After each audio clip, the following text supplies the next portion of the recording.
Okay, so on page 28, refuge in bodhicitta.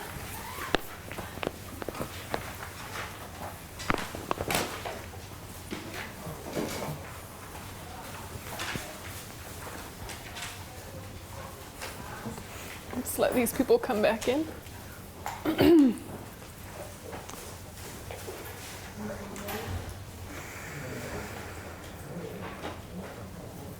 Which page? 28.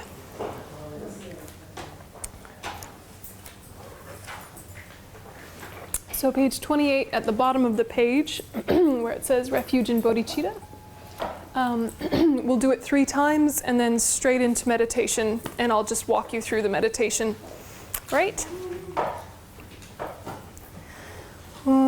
Sangye chudon sogi chunam ma jancho padu dane kapsuchi dagi chugyen yi peisonam ki drola benji sangye drupa shu sangye chudon sogi chunam ma jancho padu dane kapsuchi dagi chugyen yi peisonam ki drola benji sangye drupa shu sangye chudon sogi chunam janchu padu dani kapsuchi dagi chunyangi peisonam ki drola benchi sangye drupa shu.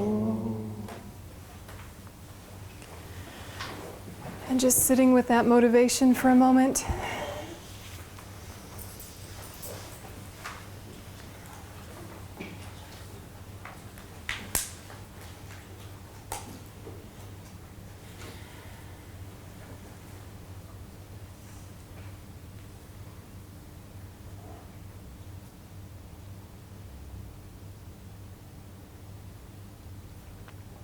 And when you're ready, moving your focus onto the breath.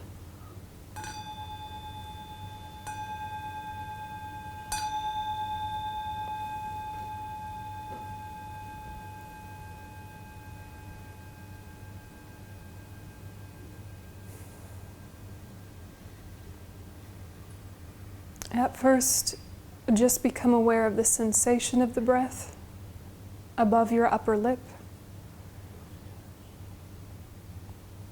And allow that to be your main focal object, just that sensation.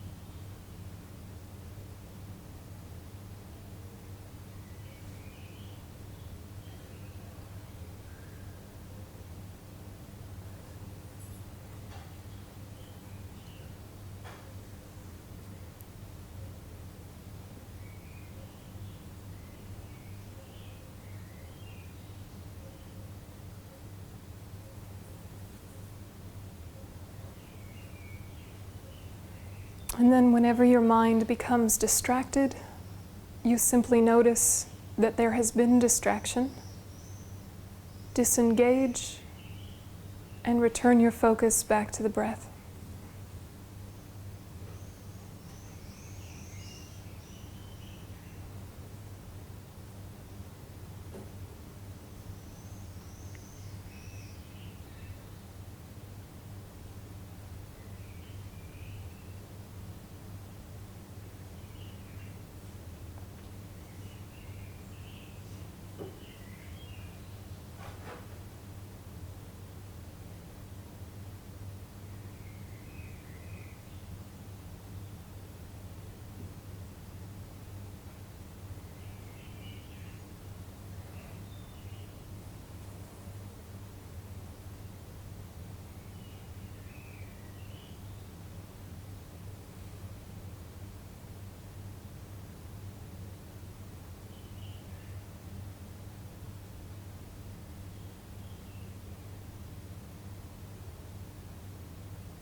And then slowly shift your focus to observing the contents of your mind, the different mental factors arising and dissolving, thoughts coming and going. See if you can notice that without following.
And if your focus gets lost in thought, gently come back, watching without following.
Keeping yourself from falling into the past or racing into the future.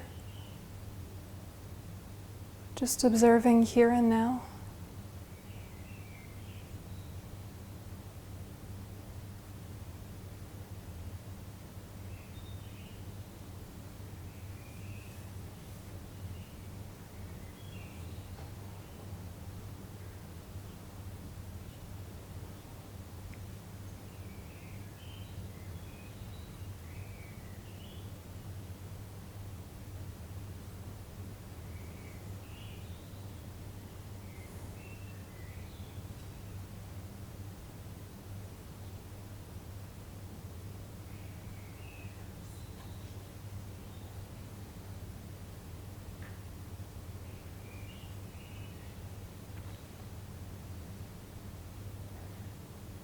And then imagine that you move your mind, you move your focus even further back into the spacious clarity of the main mind.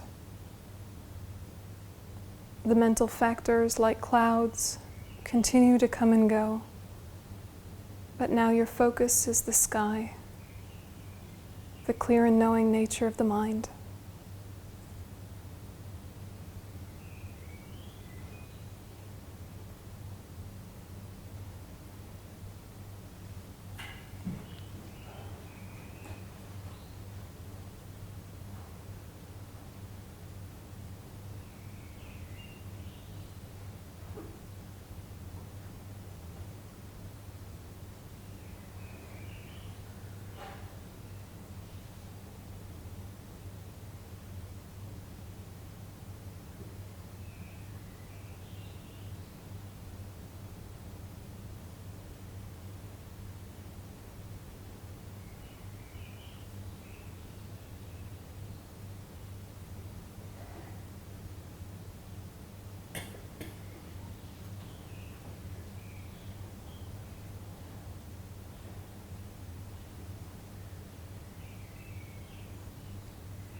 It's as if there is a stillness behind the movement.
There is a basic clarity, somehow separate from the chaos.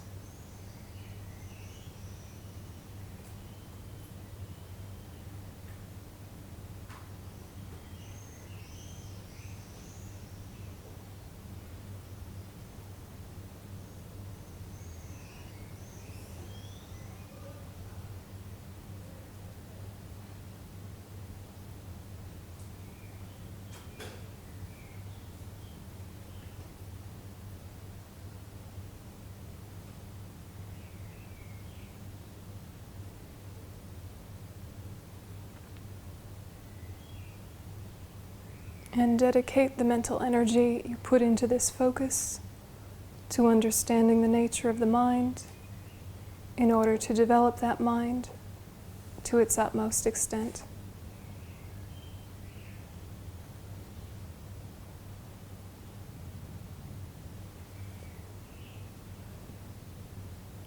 And gently relaxing your focus.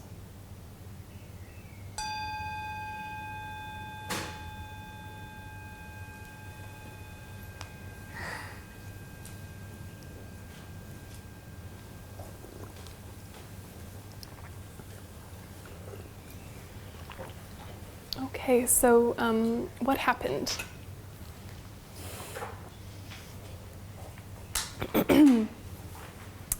Did you have a sense of there being different things going on, or was it just a haze and blur, or what was your experience?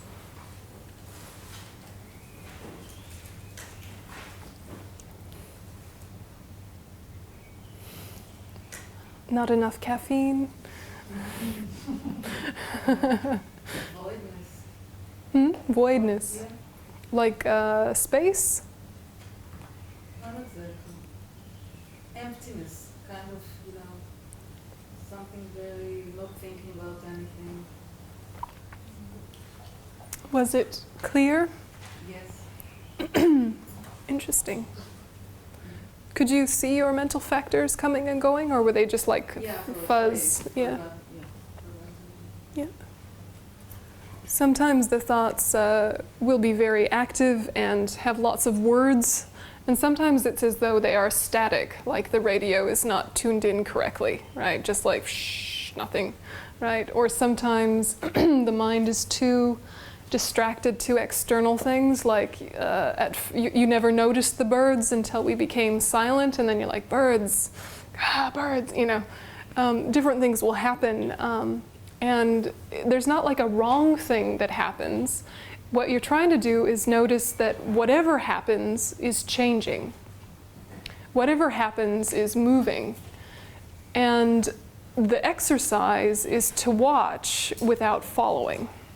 Yeah, so what happens? You're sitting there and you hear the birds, and you will become annoyed with the birds or pleased with the birds, or you'll either want to follow the experience of bird sound or push away the experience of bird sound. And what you're trying to do instead is to go, birds, anyway, back to the present.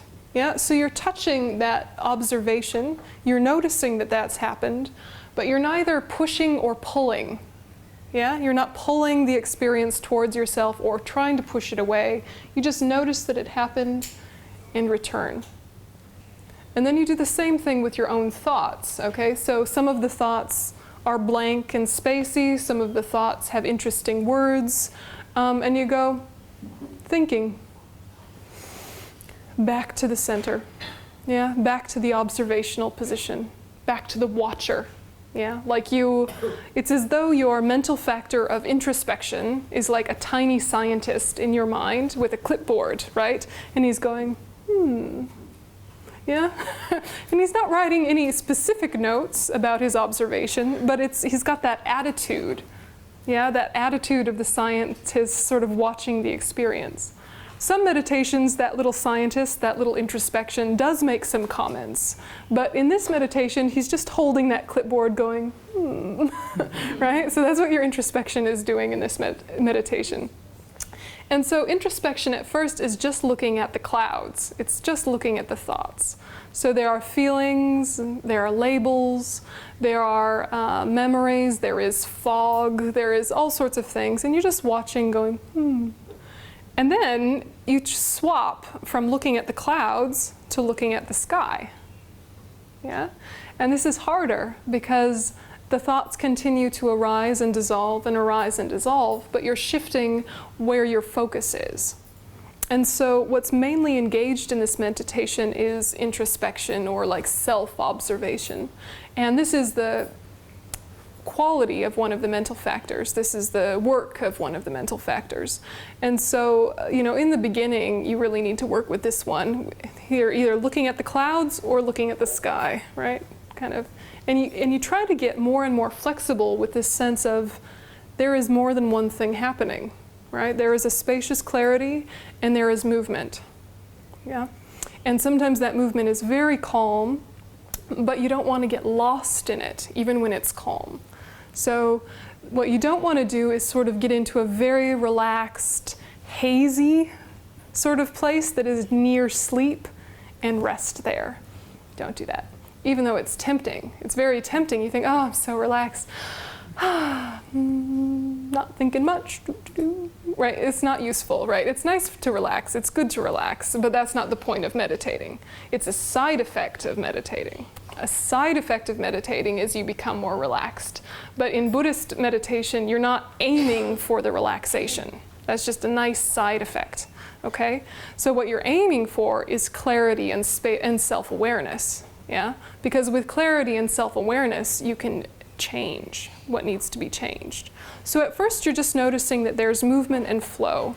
And later, what you want to do is start to reflect on what are the pieces doing. So you consciously start to look at the aggregates. Even though experientially we're probably not that finely tuned in our focus, you act as if you are. So then what we do next is it's if we're looking at specific clouds and watching specific clouds change shape and form. So you start with looking at feelings. And feelings from a Buddhist perspective, you can just call them very generally pleasant, unpleasant, neutral. And they can be either physical feelings or mental feelings. And what you're starting out with is just noticing them. So you start with the body. Okay, what's the body doing? It's okay, a little bit hungry, a little tired, knee is grumpy. Okay, that's what's happening physically. Otherwise, okay. What's happening mentally? A little bit tired, hard to focus. Yeah, it's close to lunchtime. I had lunch recently, so that's happening, so it makes it harder to focus. There's a relationship between body and mind. Trying to process someone talking very fast in another language. That's annoying, right? I'm trying to process new information. Part of me likes it, part of me's bored. Different things are happening, right? So with your feelings, you're just trying to notice experience. Yeah, pleasant, unpleasant, neutral. And just like all other mental factors, it's moving and changing and moving and changing, but you're looking at a specific type. And then you're looking at recognition or discrimination, which is basically that part of you that labels. So there is feeling of pleasant, unpleasant, or neutral, but then there is labeling of pleasant, unpleasant, and neutral, right? And they're slightly different aspects. And then compositional factors are all the rest of the mental factors you might be having. For example, intention, that wants to do something or is moving towards something. And primary consciousness, this is the sky, right? This is the spacious clarity, quote, behind it all, even though it's not literally behind it all. And they're all rising at the same time, right? It's not like you have rogue mental factors, right? One just like randomly going off. They're always together. You don't have your aggregates disperse or something strange like that. They're always together with you. But they're reacting off of different things and reacting off of each other. And so in the beginning, what we're trying to do is re-educate one of them. Which one is, do you think, the most practical place to re-educate of these 5 or 4, just looking at the mind? Feeling, maybe. What about the label of the feeling? Yeah, what about the recognition? Right? Can you have pain without suffering from it? Right? Can you have pain without suffering from it? So the feeling would be like pain, but deciding suffering is a different thing. Right? So, so feeling is very important in terms of noticing what's going on and what it leads to. And the difficulty for us is that in the beginning of like self-transformation work, there's a lot of discussion on understanding your feelings, having ownership of your feelings, validating your feelings, following your feelings, as if they were wisdom. And from the Buddhist perspective, they are not wisdom. They are responses. They're conditioned responses. Some of them are useful, some of them are not useful, but they are not worth indulging per se, right? They're just responses. What we want to do is say, I want to stop my feelings from turning into afflictions. So if I notice a feeling of unpleasant, there is a small window where I can stop it from becoming aversion, right? You can experience unpleasant without it transforming into aversion.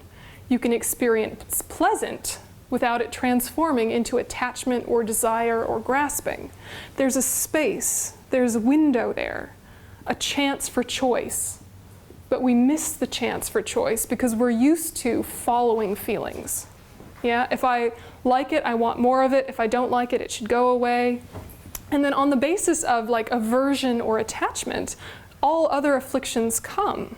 Right? So if you have aversion towards something, if you allow it to get momentum, it turns into anger. If you allow attachment towards something, it develops into desire and craving and this hunger. Right? So what you're wanting to do is just notice, pleasant, unpleasant, neutral. There is a chance for choice here with what I do with that. Yeah? Just because I feel this way doesn't mean I have to act the way I've always acted in response to it. So you want to re-educate discrimination. And that's what we do with analytical meditation. That's what we do with hearing and contemplating. And basically what you're trying to do is reframe experience into something useful. Yeah? You're reframing your current experiences and your past experiences into something that will actually lead to happiness and actually lead to benefiting others. So at first, your feelings will not marry up with your new discriminations. Yeah? For example, you have a difficult person at work, and normally just seeing them, you're annoyed, and on the basis of annoyance, you get irritable, and then it ruins your whole day because there they are, that person again. So you have a conditioned response because of your past with this person. And what you're trying to do with discrimination is re-educate your approach to them. So you're not pretending that a difficult person is somehow not difficult, or that someone who is badly behaved is suddenly good behaved. You're not doing that silliness. What you're saying is difficult people are useful because. Challenge. Right? They're a challenge, right? Difficult people are useful because these relationships show me where the gaps in my compassion are. These people show me my lack of patience, etc., right? These people show me myself. They are my mirrors.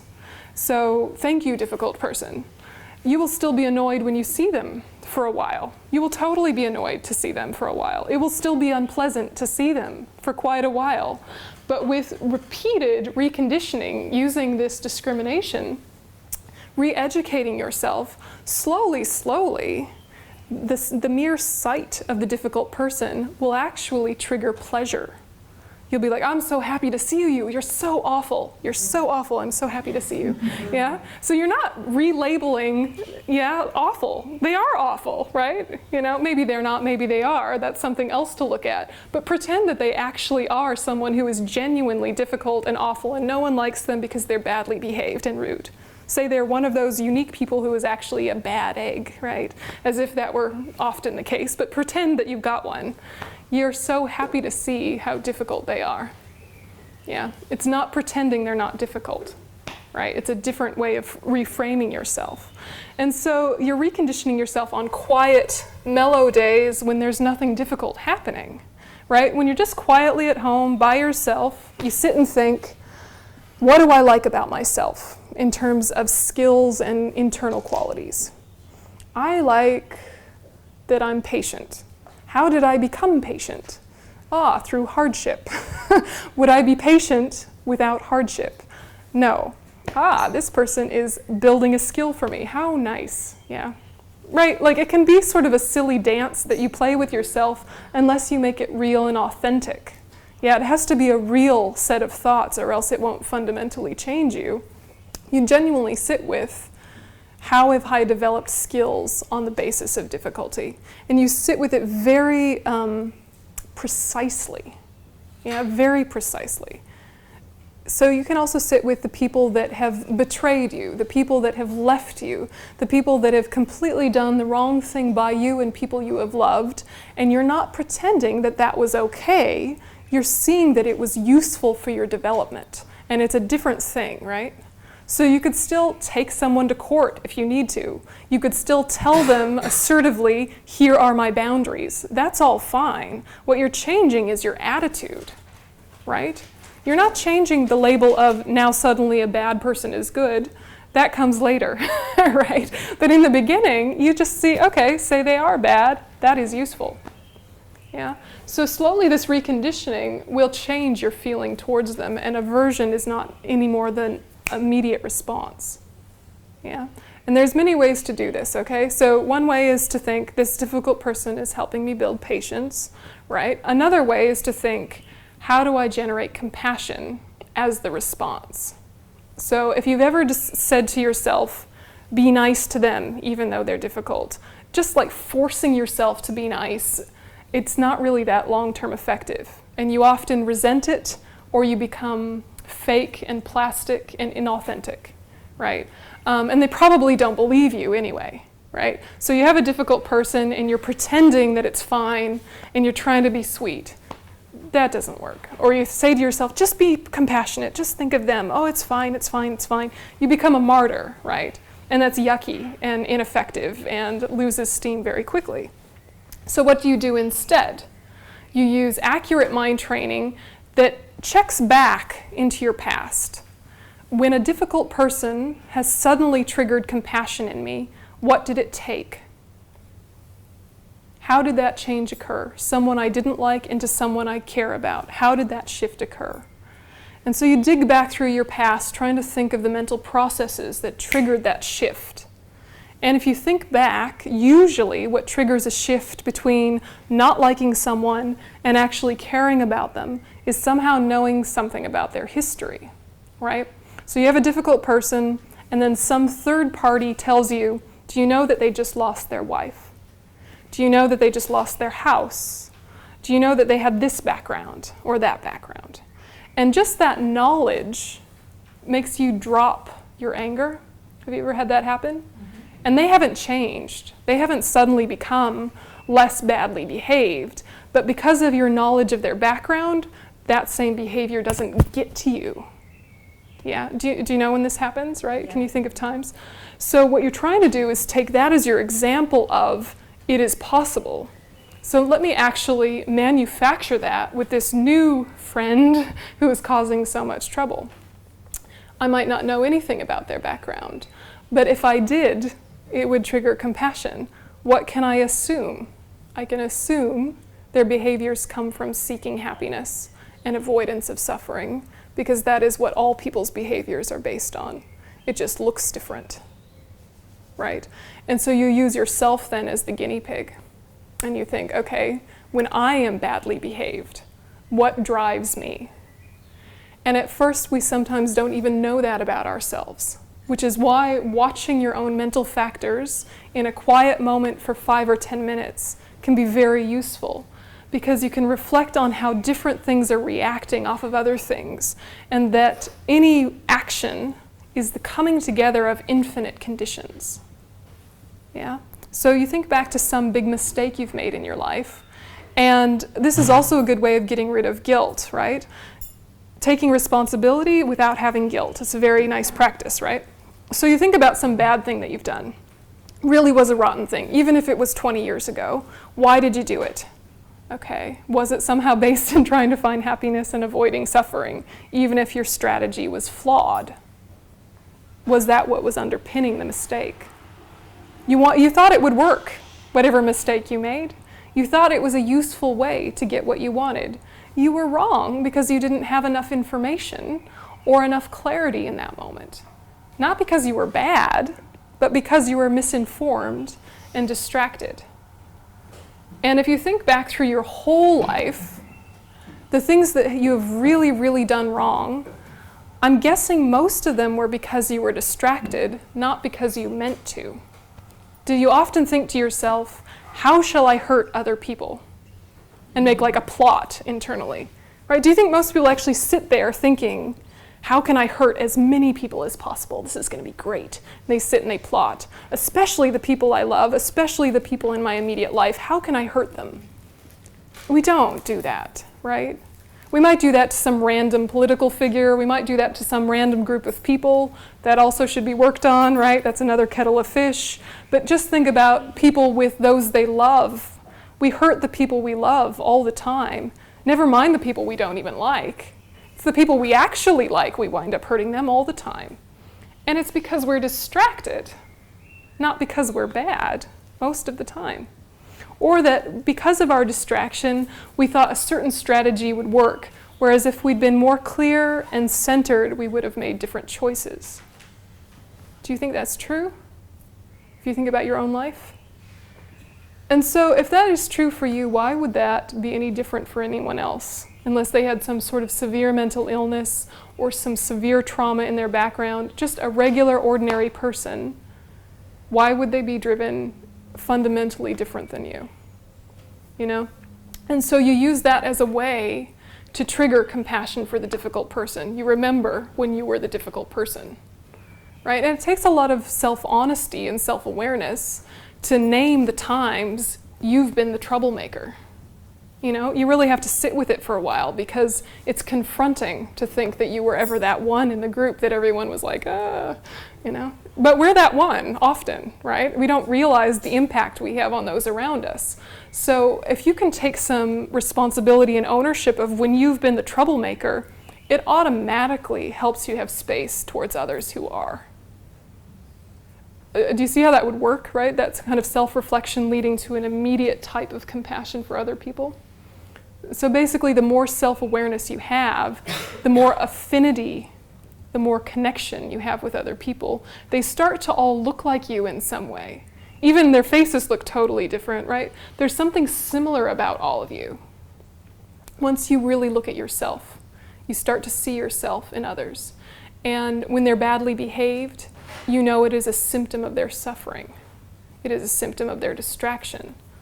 It is a symptom of their ignorance, right? Just like it is for you when you're the one who's badly behaved.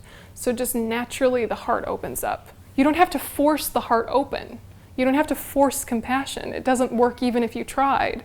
You have to take it a few steps back to self-awareness, which is why we study the mind. So all of this is the basis for any other positive qualities that you want to develop. Does the relationship between that make sense to you? Do you have any questions? Yeah. I'm going to ask you two things. One is, how do you avoid falling into the trap between being compassionate and feeling pity. That's one question, and the other one was when you mentioned taking responsibility and not feeling guilty for a certain thing. Is it only through practice that it becomes more long-lasting? Because very often you think of it and you kind of calm yourself for that moment, but then it reappears again. Well, to answer your last question first, everything is easier with repetition. And the reason why we forget our wisdom, we already have plenty of wisdom from our life already.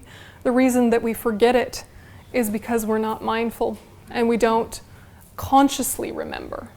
So what is mindfulness, this word that gets thrown around? You're remembering something you already know. You already know, right? But you have to consciously remember it. You have to bring it up on purpose again and again for it to influence your daily life. If you want things to influence your daily life, you just have to think about them a lot. And it's difficult for us because we're too smart for our own good, right? We think, I've understood it, now I'm done.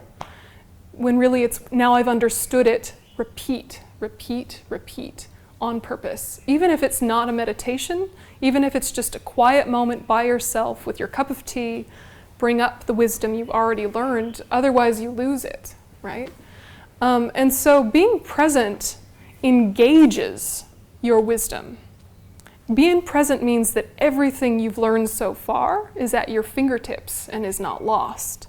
As soon as you're distracted, you will act in contradiction to what you've already learned because the mind is too scattered to center itself. Yeah, so you're bringing yourself into focus, and then it's like everything you've learned is right at your fingertips. All of your tools are right there in front of you. So you're not planning or preempting, what am I going to do in this situation? You're just engaging your motivation. May it be of greatest benefit to all. And then what's the accurate thing to do in any situation becomes obvious. Yeah, so you don't have to pre-plan every moment of every day. You just need to reawaken your motivation. Reawaken that motivation constantly, and then behaviors flow that are in accordance with your values, right? So, how do you, your other question was about having compassion without pity, yeah? And this is a really important piece. And compassion is looking at someone with an equal gaze, yeah? And it's looking at someone with acknowledgement of their potential. So compassion, to define it, is the wish for others to be free from suffering. That means you need to understand what suffering is. That means you have to understand freedom exists. Both, right? Sounds like a nice thought, may others be free from suffering. But what is suffering and what is freedom? These are important things to peel apart. So sitting with your own experience means being able to sit with your own suffering and watch it. Yeah, watch it without running away. You sit like you're sitting in the eye of a hurricane or the eye of a tornado. There's a bit of stillness even in the center of your worst chaos, and you can watch it, know it. You know you're suffering. And in that knowledge comes a type of humility, right? When you see your own suffering and you see your own struggles, it's much harder to look down on other people, right? It's much harder. If you're sort of criticizing someone for their financial choices, that is very easy to do when your financial choices have been just perfect and you've been really centered. But if you've just made a mistake and someone else makes a mistake, your heart immediately goes out to them like, oh yeah, it's stupid, but I do that too, right? So you're not looking down at them, you're looking at them as a peer. Even if you're not doing that mistake in that moment, you have memory of mistakes. Memory of mistakes to create humility, not guilt. So the difference between compassion and pity is definitely coming from a position of pride, where you're sort of thinking, how did you get yourself into that, right? How did you get yourself into that mess? You poor thing down there, right? Whereas compassion is, I understand how that would happen, and that is not you. I understand how you would make those mistakes, but that is not who you are, right? And so I'm feeling with you while seeing your potential to be free of that, while seeing your potential for development. And so if someone is with you with compassion, you don't feel like they're looking down on you. Yeah? Have you ever had one of those really good friends who you could just cry and they just sitting with you, just holding the space with compassion? And you don't feel like they're trying to make you shut up. You don't feel like they're judging you. You just feel like they get it, even if they're not saying anything, right? And that is what compassion feels like. It's like companioning someone in their grief, right? Without sort of looking down on them for it. Pity really implies that you think you're better than them in some way. And so the way to avoid that is self-awareness, because you see your own mistakes naturally builds humility. You see even your best motivations are not consistent, right? And so you keep going over your mistakes, not as a way to punish yourself, not as a way to develop guilt, but almost as just a list to hold so that when other people fall, you don't judge them so quickly. Yeah? So we're just trying to look at compassion is unafflicted, pity is afflicted. Yeah? Compassion doesn't have delusions, pity does. Pity has pride with it. Yeah?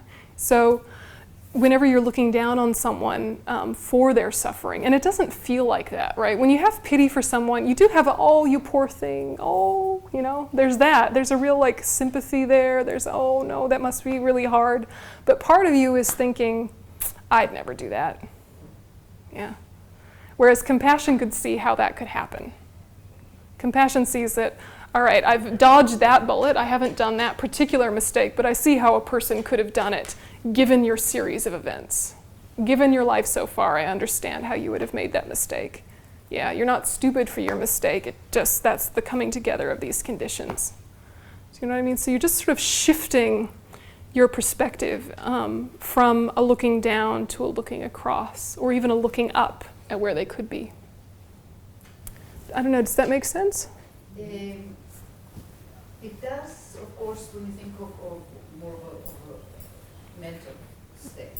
But if you think of, for example, a physical handicap, yeah, then the pity in that sense is not looking down at the person of how come you got a car accident or something. Yeah. But the fact that you want to be compassionate, but at the same time you feel a little bit pity because that person is in that state. Yeah. So that's maybe a little different. Well, and we have to define terms, define our terms. What do we mean when we say pity? What do we mean when we say compassion? So you see someone with a physical disability of some kind, looking down on them for it is pity. Looking at it is compassion. You say, oh, wow, that must be hard. No legs, that's hard. I have things that are hard, but that's hard, You're just acknowledging that that is a suffering that will have an impact on their life while still holding that is not who they are. That is not the whole person. That's just one little aspect. Yeah, so you're trying to keep opening it out into a bigger picture, a bigger picture, a bigger picture. And you know that anyone's suffering doesn't make them less than, right? Because how many people have you thought about throughout history whose amazing abilities came from their disabilities? The ways that they'd had to overcome actually developed some strength in them that you don't have. So meditating on that, it's an interesting thing. Pity can kind of create a distance, whereas compassion is not distant. Yeah. Where does forgiving yourself or others come into the process? Well, it's an interesting concept, forgiveness. We don't talk about it a huge amount in Buddhism because it kind of goes without saying that everything is based on so many causes and conditions that choosing one place for blame is exaggerated. Do you know what I mean? So, so the little kid steals candy at the candy store, right? And then you have to forgive him because you're looking after him. Well, it's not so clean as that if you look at the big picture. Why did they steal it? What were all the conditions at play? Who taught them that was okay? What were the conditions that influenced that? Why are you in the position of superior and they're in the position of inferior, needing to be forgiven? Blah, blah, blah, right? So what you're trying to do is to see that all bad actions, all good actions came about through countless conditions, and that the person is actually not even the biggest part of that. But when it's you, that's tricky because you still need to take responsibility, right? I did the wrong thing. You can think I did the wrong thing without feeling guilty about it, but still having regret, still wanting to change behaviors. So how do you do that? Looking at interdependence, all right? Well, you look at, all right, the reason I did that was I was hungry that day, I was stressed that day, someone had just yelled at me, blah, blah, blah, blah, blah, blah, blah, blah, blah. All these things came together, and then I did the wrong thing. So I need to take responsibility for that, but I'm not bad because of it. It's a distinction that we're trying to make.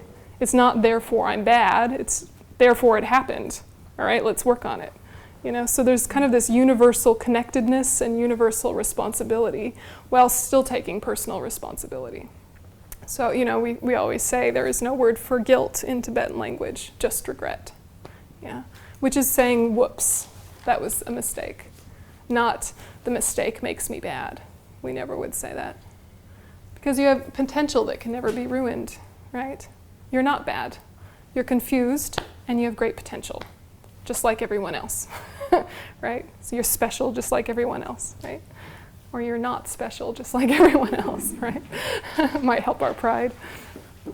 Yeah, it's interesting thoughts to play with, and you just have to sit with them, right? And just sit with what is the difference between these two, pity and compassion, experientially. What is the difference between these two, regret and guilt, experientially? What does it feel like? You have to just dig back through your memory and bring it up and think, you know. And then what is useful and what is not, right? So this is building new skills, this consciously bringing up thoughts. Yeah.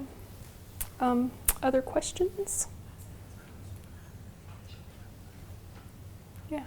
When you say that you have to repeat, okay, about the guilt, not to be guilt, is to take responsibility.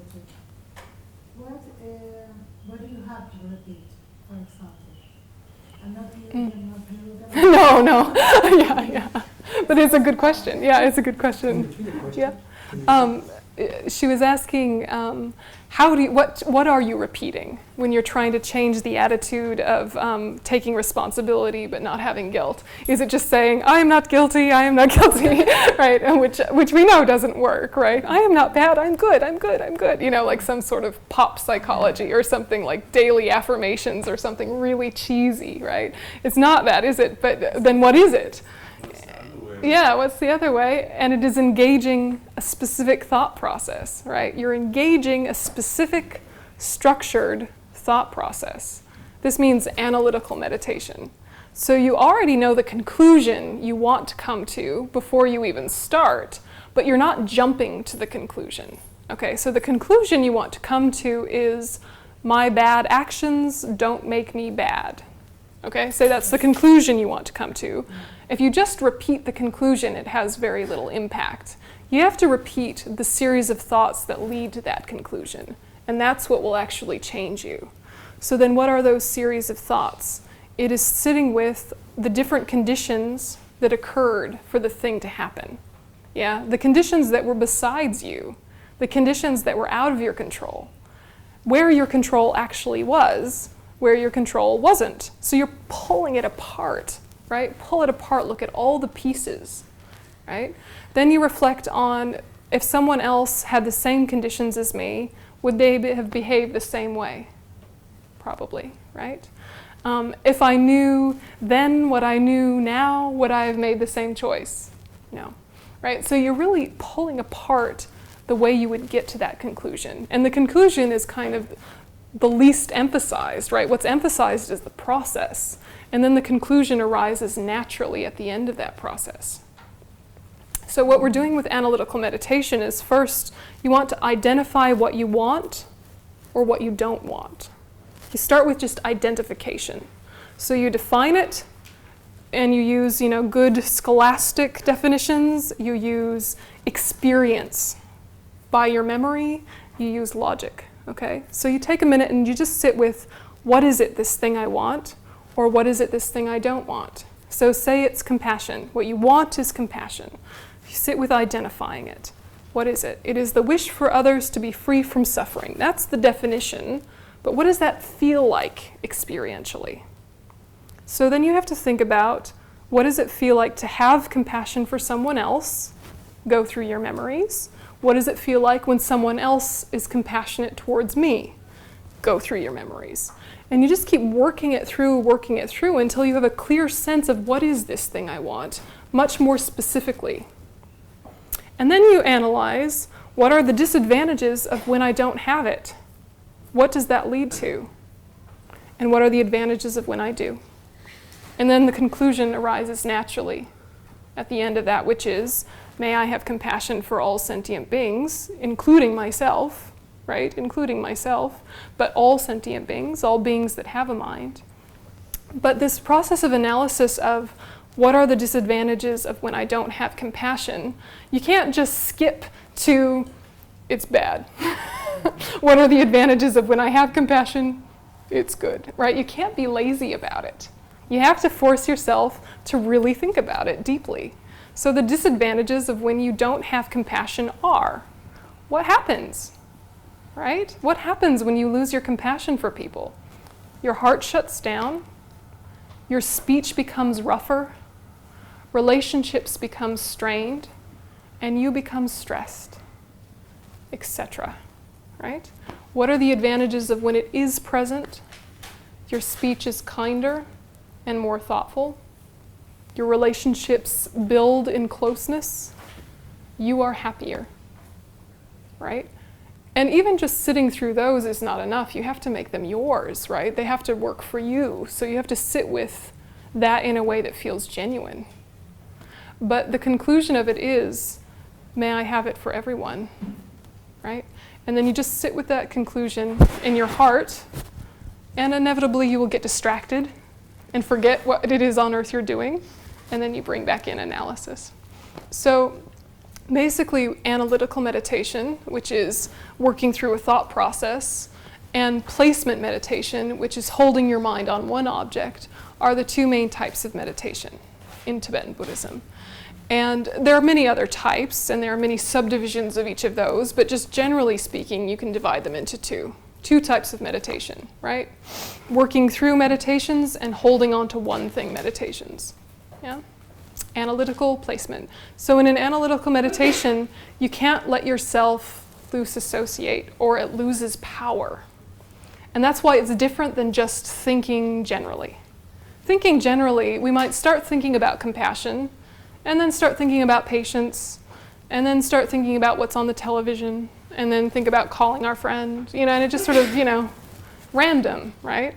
And we just kind of letting it go. If it's analytical meditation, you have a clear structure in your mind before you start, which means you had to have thought about it first, which means you needed to have studied about it first, right? You need to have studied about it enough to know what on earth you're thinking about, and then you think about it enough so it's clear that you don't need to look at anything when you sit down.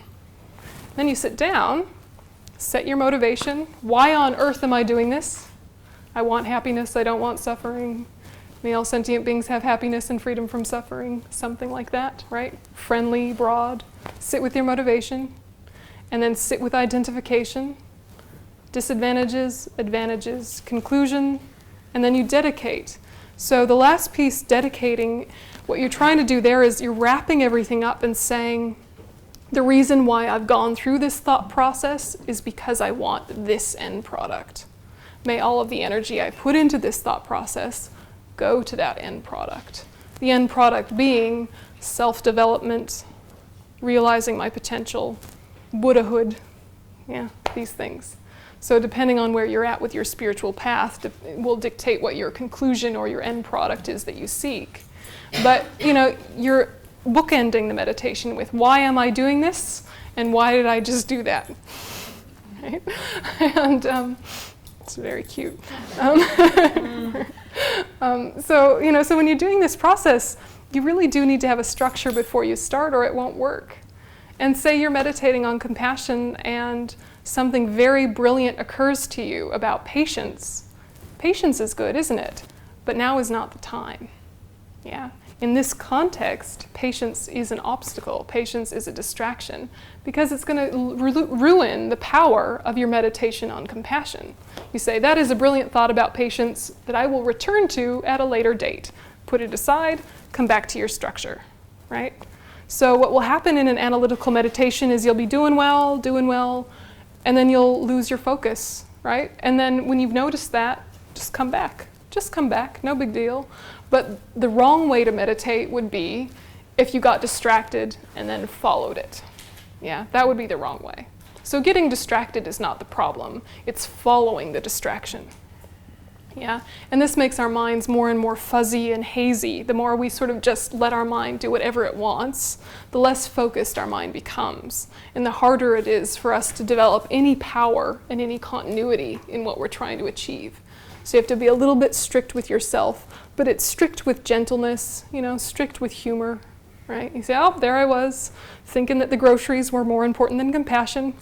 All right, come back, you have to have a sense of humor about it. Not like, bad, not focused, bad, not focused. That doesn't work, right? So you have to have a sense of humor with yourself and gentleness with yourself, because also this means you'll keep doing it, yeah? And if you're doing single-pointed meditation, what are you trying to achieve? Yeah, single-pointed meditation either on the breath or on a mental object or on an observational process, some traditions say, but for our purposes, we just say a mental object or the breath, generally speaking. This is to develop focus. Yeah, this is to develop focus. A byproduct of focus is relaxation. And this is where Buddhism is really different than the way we use our mind in the rest of the world, right? In our daily life, if we are focused, we are usually also stressed.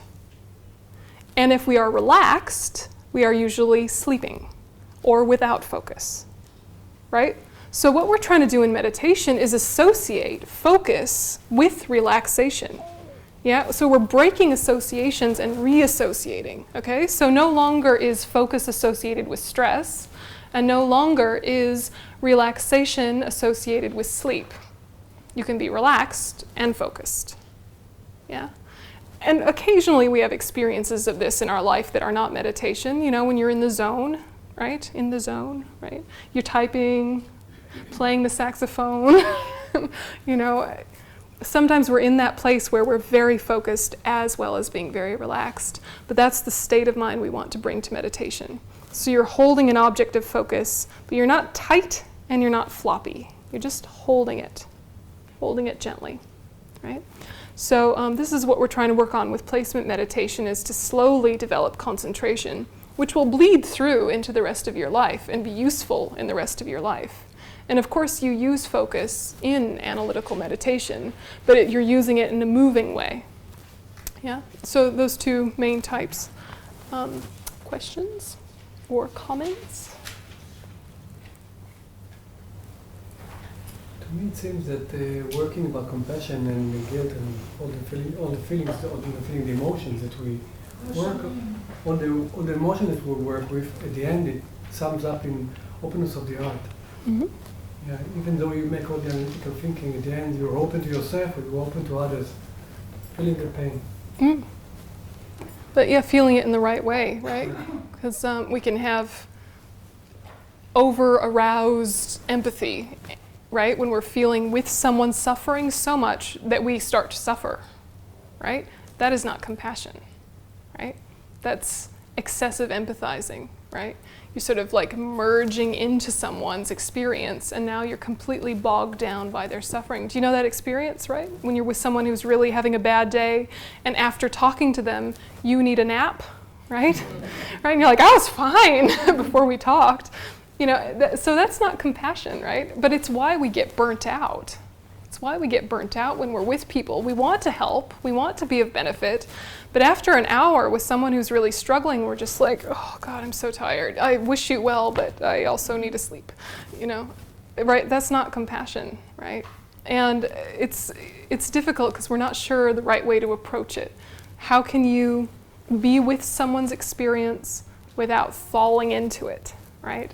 How can you be wishing someone freedom from suffering, seeing their suffering, but not suffer, right? And we do have experiences of this. We just have to think about when it was that worked, right? Or who it was with. Because with some people it comes more easily than others. For example, like the suffering of a stranger or the suffering of a stranger's child. Not your own child, it's too close, but like a stranger's child is having a tantrum in the supermarket, right? They're having a big fit, they're upset, they really want candy. And you can have compassion for the child and for the mother quite easily without be suffering from their suffering, right? You can just be thinking, oh, that is rough. That whole situation there is really rough, right? That poor kid is all worked up. That poor mom has to discipline their child in public. That's embarrassing. That's just a whole mess of suffering. Wow, okay, I wish you well. You know, and your heart just goes out to them and you think, oh man, right? But you're not like worn out by that, right? But if it's your own kid and your own kid is really struggling, or it's like a niece or a nephew or something and they're just devastated about something, you know, you're just trying so hard to fix it, you know, in your mind, or trying so hard to get them out of it, you wear yourself out. Yeah, you get sucked into it, right? Where you could just sort of hold the space for it and then they sort themselves out. Or you just add one or two very gentle things and that might help, but it's a different approach. So some of what makes us tired when we're in over-empathizing as opposed to perfect compassion is our egos need to fix things or to be the helper or to be the healer, right? We need to be something regarding that suffering. And now we sort of take an ownership of it. Like now it's my job to fix it. And then we get all worn out because it's not really our job. Yeah, our job is to try and create conditions so they can heal themselves, not to inject them with peace, right? So it's hard to have that balance because if you go too far that way, you become detached and disassociated and indifferent. And that's not what we want either, right? So it's a delicate balance that you've already achieved in certain scenarios in your life. It's just remembering how that came about and reinvigorating that experience. Yeah. Yep. Yeah, and to asking why, you know, what happened in my mind that I was able to be in that headspace as opposed to what happened in my mind when I fell in, right? So you're just really examining what were the bits, what were the pieces.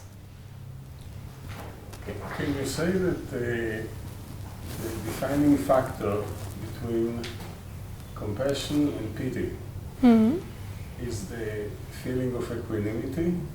In that this person lost his two legs.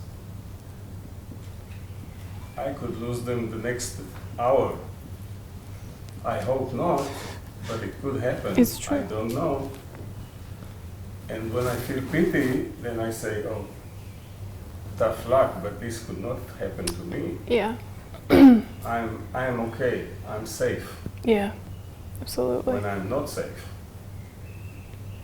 Absolutely. Yeah, I think you're right. I think you're quite right. There's a distancing that happens or a depersonalizing that happens. Yeah. And how do I know that I'm not going to be in the same wheelchair in an hour? It's interesting to investigate who do we shut our hearts down towards and why, right? Because some of us work in prisons or with people who are dying, right? So people that have really big suffering because they're dying or their loved ones are dying, or in prison where people are struggling because of their crimes and because of the punishment for their crimes, right? And often compassion comes very nicely, very easily. People in prison, people who are dying, no problem, lots of compassion. But then like our best friend is really annoying us, right? Isn't that weird, right? Why is it, there's this person that we like and we actually know really well, and we're aggravated by them. But this person who has killed someone else, we're like, oh yeah, I understand. Yeah, you poor thing, yeah, really, I get how that would happen. Your upbringing, socialization, of course you would kill someone. Yep, your heart goes out to them, no problem. Here's your best friend who's just like borrowed your shoes for too long and you're like, ah, you know? It's weird, right? So we're also looking at why are we triggered the way we're triggered? Because sometimes when the suffering is too close or the bad behavior is too similar, our heart shuts down because we don't like the mirror. Whereas if the suffering is far away or the suffering is very different than ours, we have enough space to be objective and say, oh yeah, I see how that could happen. Yep, of course, I'm here for you. Yeah, so it's also noticing when does the heart shut down And not using that as more information to beat yourself up with, but as very interesting information. Why this? Yeah, that's the question to keep asking yourself when you're upset. Why this? Yeah, people do any number of aggravating things, but this one gets to me. Why? Right? This is the place of investigation. So there's, preliminaries to the meditation, which is just looking at having been triggered. Yeah. I think that in that process, one of the difficult things is to giving up to being right. Yeah. Yeah. Because, You're right. Yeah. Because what happens, this is the yeah. point, because when you give up to giving right, so Yeah. something new appears.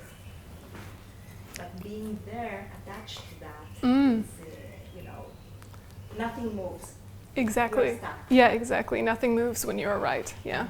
Or you're identified with being right. Yeah. It's a difficult place because we want to acknowledge that we have judgments, we have opinions, we have, thoughts about things, but we want to try this practice of landing on them very lightly. Yeah. We land on them. This is my conclusion, this is my opinion, this is my belief. You do land, but you want to land lightly that says, until I know more, I will hold this position. But if I hear more, I'm ready to let it go. So you're de-identifying from your positions, and then that makes it more flexible and easier to let them go or let them move. So, who is having this opinion is a good question to ask yourself. I am having this opinion.